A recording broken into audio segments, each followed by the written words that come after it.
Super heavy?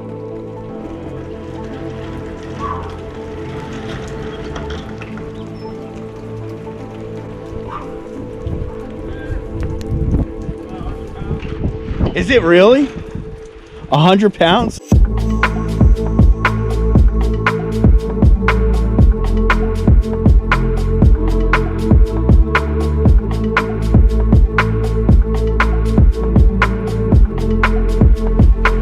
All right, guys, so it is an absolutely gorgeous day, and I am a happy camper.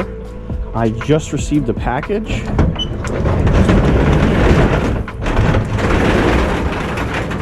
Now, I know a lot of you guys are probably going to say, what's going on here? But I'm getting a lot of work done to my house.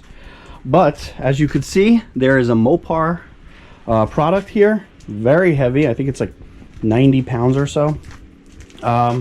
So let's open it up.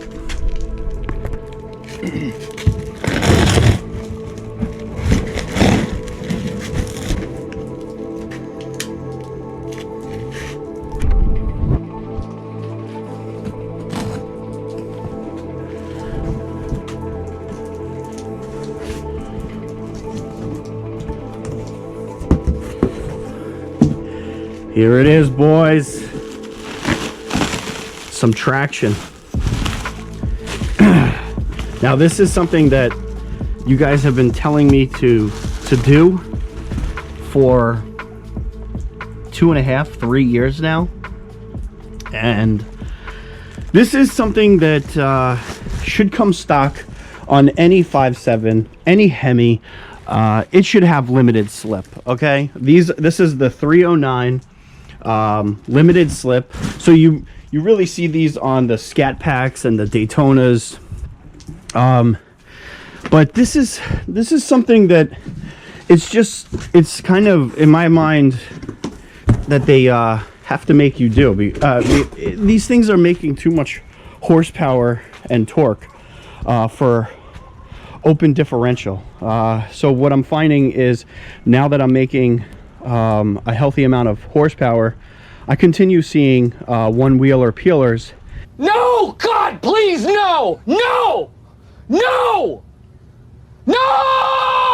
And I'm at a severe disadvantage if I line up against someone with similar horsepower. It's because all my power is on any given launch could be, on one tire. So this right here is going to change the game, and I'm gonna get this in the Charger as soon as possible.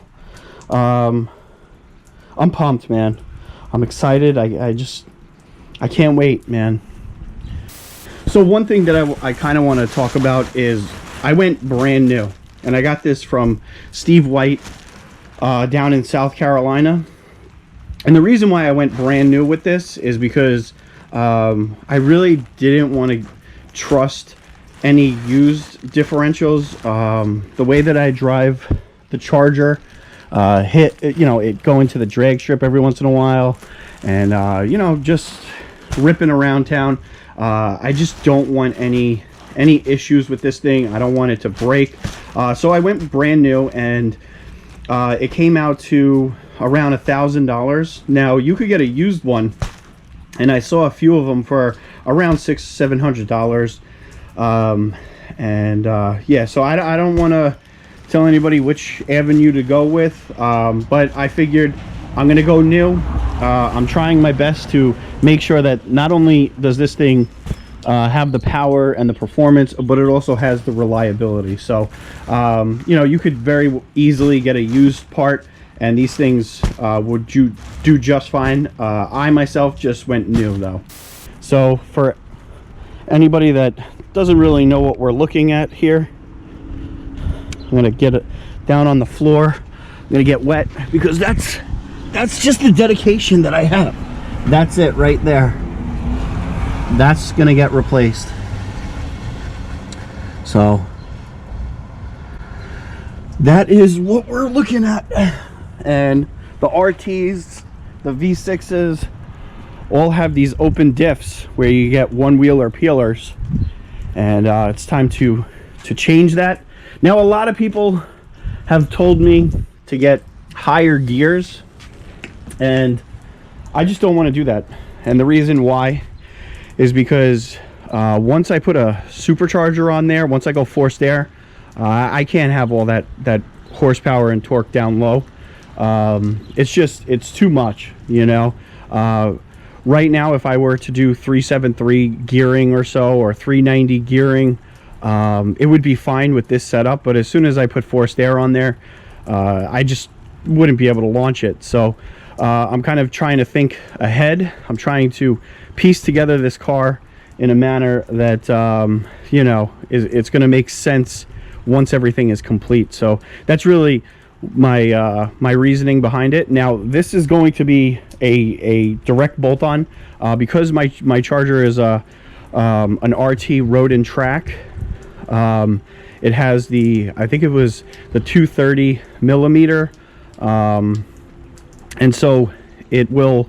I don't have to do anything other than replace the 307 open diff back there. So direct bolt-on.